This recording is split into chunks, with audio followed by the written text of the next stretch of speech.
Good morning. Dito po tayo sa Tipulo. Simba muna. Good morning po.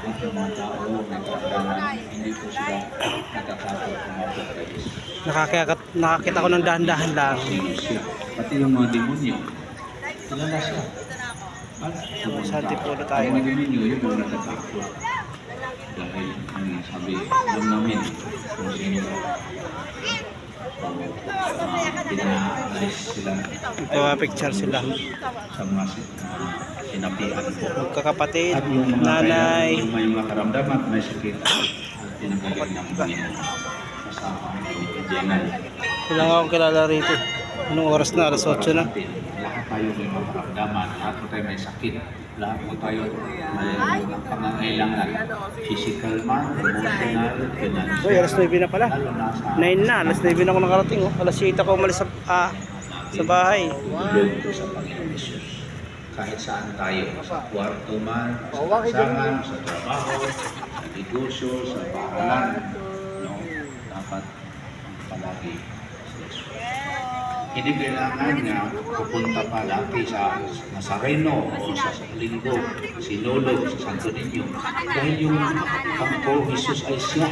Siya the same Jesus that we receive sa Holy Communion that we have here, bawat misa. The same Jesus. In fact, we are more even privileged kasi we look and receive Him. Hindi kailangan sa sampalan ng antas ng Nazareno.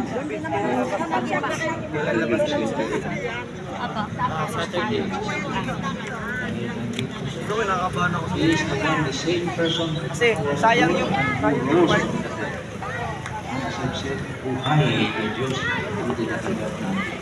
Kasi yung mga imahe niya, iba yung imahe, iba din yung presensya.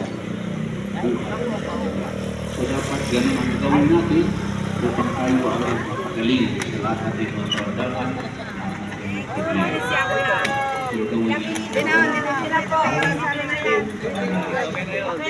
Sa ganoon, Bienal ni San Pedro, tapos sa pinagaling sa Ako, ano yung mami niyan? Magagastos siya pag pinakita. Pero alam niyo yung presyo. Alam niyo yung presyo. Bilang kasama sa Diyos, dapat sundin natin ang Bienal ni San Pedro, tulong din sa mga nawalan ng pinagaling. Upang patuloy pa tayo magtunay ng ligaw ng Panginoon.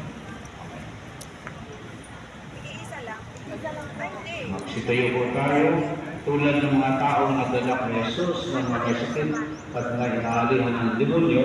Dalhin natin sa ating Amang nasa langit ang lahat ng may dalang hinagpis at paghihirap at mga may dalang ng kagalingan puno ng pagmamahala. Ating kong tutugon, Panginoong mahabagin, iligtas mo kami. Panginoong mahabagin, iligtas mo kami.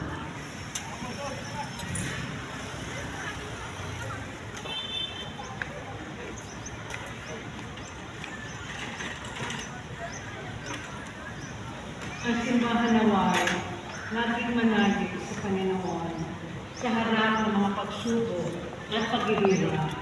Manalangin tayo sa Panginoon. Panginoong mahabagin, iligtas mo kami.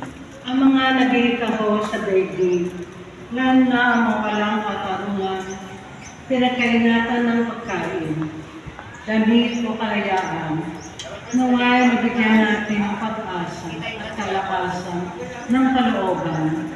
Manalangin tayo sa Panginoon. Panginoong mahabagin, iligtas mo kami. Ang mga nahihirapan dahil sa pagkakati at pag-aalala, naway makatakbo kay Kristo ng matatag na kalungan at katigan. Manalangin tayo sa Panginoon. Panginoong mahabagin, iligtas mo kami. Ang mga naghihirap dahil sa karamdaman at yung mga taong mabibigat ang mga pasanin sa buhay, naway matapuan ang Panginoon sa kanilang diranas ng mga pagsubok.